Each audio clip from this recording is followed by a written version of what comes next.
So, ang gagawin ko ngayon ay answering weird question challenge. So, first is, ano nga ba yung weird question? So, from the word itself po, yung mga question na di masyadong natatanong. Okay. So, first is, meron tayong question number 1. Kung ikaw ay isang halaman, anong klaseng halaman ka magiging? Halaman ako. Siguro pag nag-reincarnate ako, gusto kong maging halaman na nakakatulong. Like herbs, ganun, para may silbi naman tayo sa buhay. Ganun lang naman ang gusto ko. Next question, ano ang iyong paboritong amoy sa mundo? Ano bang paboritong amoy ko? I mean, gusto kong amoy is food. Wala namang anyan, wala namang ibang mas obvious pa. Hindi joke. Opo, food. Pag nakakamoy ako ng food, na-elevate yung yung mood ko. Ang saya, ang bango, shit, saan ba yun? Ganun, ganun. Ayun, parang gumagana lahat ng sense ko sa body. Gumagana balik yung brain cells ko. Next questions. Kung pwede kang magkaroon ng anumang superpower, ano ito at paano mo ito gagamitin? Superpower? Ako? Char. Anong iba? So, yung superpower, siguro may superpower bang marami kang pera? Hindi, joke. Kung superpower, gusto ko talaga pera eh. Ano ba? Wala namang iba na sa isip ko, pera. Anyway. So, gusto kong like, maging superhero. Pwedeng makalipad. Gusto kong maging ibon sometimes. Tapos magagamit ko rin yun. Like, kung may VIP, ihahatid ko siya gamit yung superpower ko, di ba? Ganun lang naman po. Di naman ako masyadong picky. Wag lang yung medyo embarrassed na superpowers. Like nawawala or nagiging invisible pero kailangan mo tanggalin yung suot mo. Ayoko ng mga ganun. Tapos pagbalik mo nakabad ko, shit! Ano yan? Yan lang naman. Okay, so pang-apat na question is, kung ikaw ay isang food item, ano ka magiging at bakit? Food item? Siyempre, yung maging spoon, de joke. Food item. Gusto ko maging plato. Bakit? Kasi, ang plato, guys, is,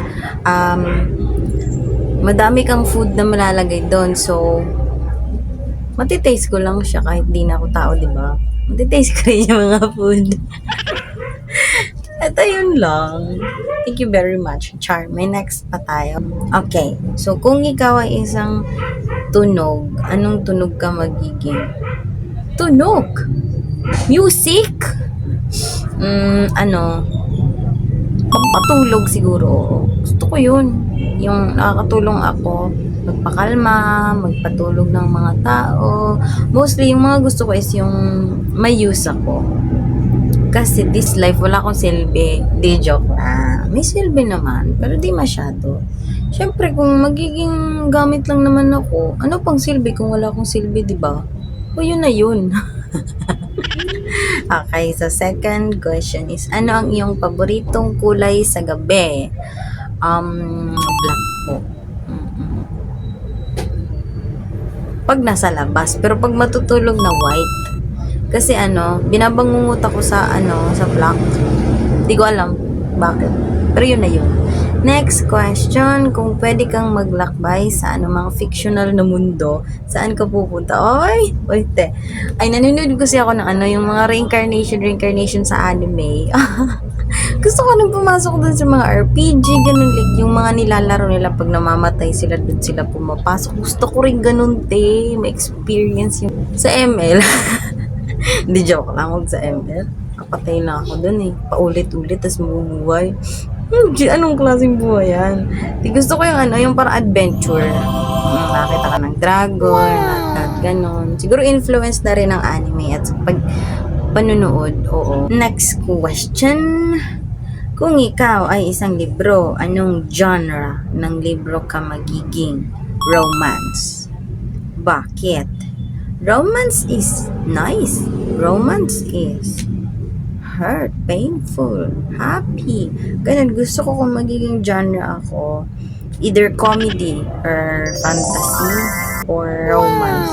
Or mas maganda kung may romance talaga. Medyo na-bored kasi ako pag walang romance. Alam nyo na, girls, not all, girls love romance.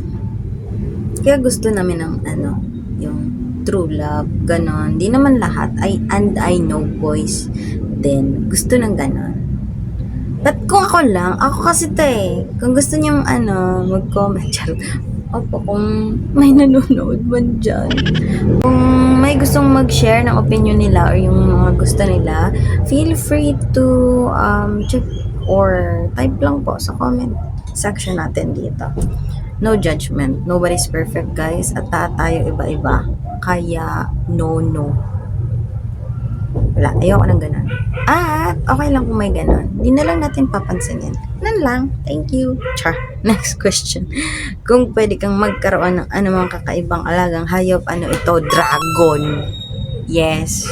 Dragon. Agad-agad, Yun na yun. Ayun lang. Gusto ko ng dragon. Bakit? May masasakyan ka, may magtatanggol sa'yo, at ang dragon is, kahit ma-pride sila, is, loyal. Ganun. Tsaka strong lahat ng mga dragon. Kaya gusto ko ng ganun. Siguro pag may, dragon ako, siguro strong ako, di ba? Weird. Next question. Kung ikaw ay isang character sa isang video game, sino ka magiging? Si Odette. Takbis. Di, joke lang. Ano kasi, hi po sa lahat na naglalaro ng ML. Ako po pala is isang Odette user. Mage po. Oh, character. Si Odette. Yun na. Maganda kasi Swan. Next question. Anong weird na lugar ang gusto mong bisitahin sa mundo? Weird. Ay di ko alam yung pangalan ng lugar. Pero, po siya,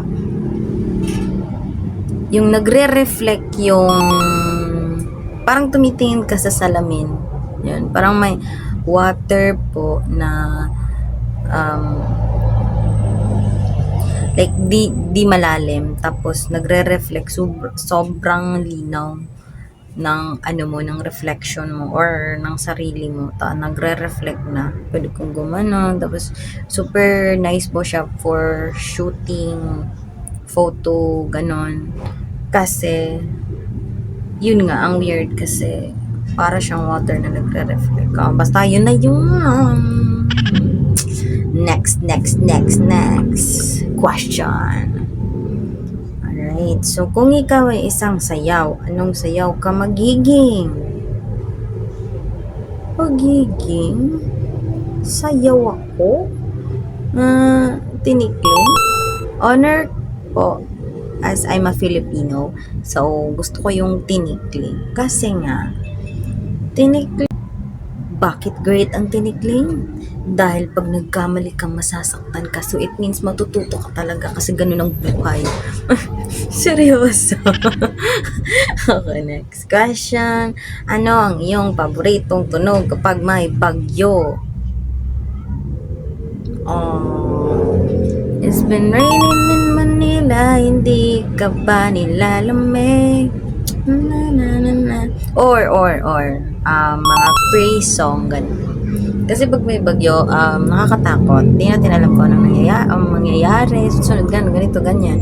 So, kailangan nila yung guidance from up above. Kahit di naman, kahit walang bagyo, kailangan nating mag-pray. Diba? Kahit tutulog, magbabiyahe, lahat-lahat. We need Him all that time because we are built for Him. Ay, sa Catholic po yan. Pero I respect po other religions. Wala pa akong issue. Blank po dyan. Lahat po tayo may kanya-kanya at nire-respeto ko po yan. Without any judgment at all. Okay, next question. Wait lang. Ay maganda to. Kung ikaw ay isang lasa ng ice cream, anong lasa ka magiging? Lasa, be? Flavor. Ano? Gusto ko maging mango. Bakit? Favorite ko siya. Yun po. Di ako nagsasawang kumain ng mango flavor na ice cream. The end. Next question. Kung pwede kang maglakbay sa anumang panahon sa kasaysayan, saan ka pupunta? Siguro sa future. Ay, kasaysayan pala to, di joke lang. History, saan ba? Ay, oo. Sa panahon ni Rizal, yung mga lalaki is mga Ginoo, tapos yung mga babae is like Latina. Hindi, joke lang. Yung alam niyo na, yung super respectful. Maganda din naman yung ngayon, which is maraming freedom.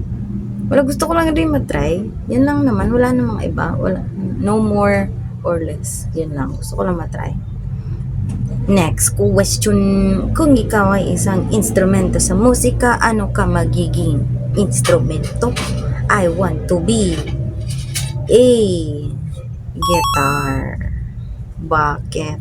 Wala, ang guitar po kasi, either guitar pala or piano. Maganda po yung tunog at you need skill. Ay, sa lahat naman pala. Nagle-learn ka dapat para matuto ka. Yun po, kasi yung guitar is famous. Char. Hindi, ang ganda kasi po ng guitar. Nare-relax din po ako sa sa tunog or sa music. Yan lang naman. Next question. Ay, ito. Ano ang iyong paboritong weird na food combination?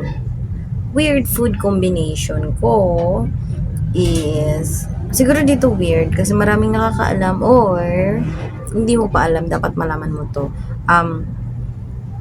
Toyo po at saka mantika. Weird yun sa akin kasi nasubukan ko to nung wala kaming ulam. Kasi di pa ako mayaman. Sino ba nagsabi mayaman ako?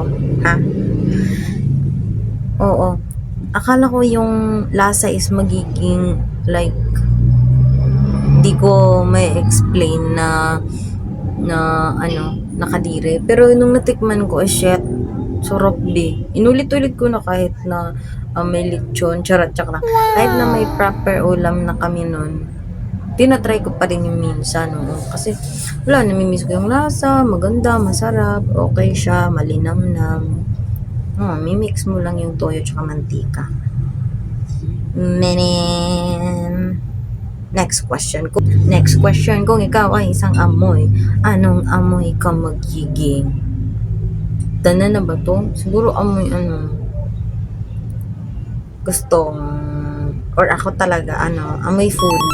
Milig ako kumain eh. So yun, amoy food. Ano ang iyong paboritong weird na pangyayari sa isang pelikula? Ay, oo. May napanood ako. Di ba sa Korean, pag like malapit na yung ending ng K-drama is either nakalimutan ng babae yung lalaki or nakalimutan ng lalaki yung babae. Tapos, kakanood ko ng ganun, palaging may ganung nangyayari. So, parang nasanay ako. Pero, may napanood ako, wala siyang ganun. Tapos, nag-end. Kaya nagulat ako. Ay, shit, iba to. Weird eh. Ba't walang ganun? Super common na kaya naging ko na. Please like and subscribe po. Thank you so much.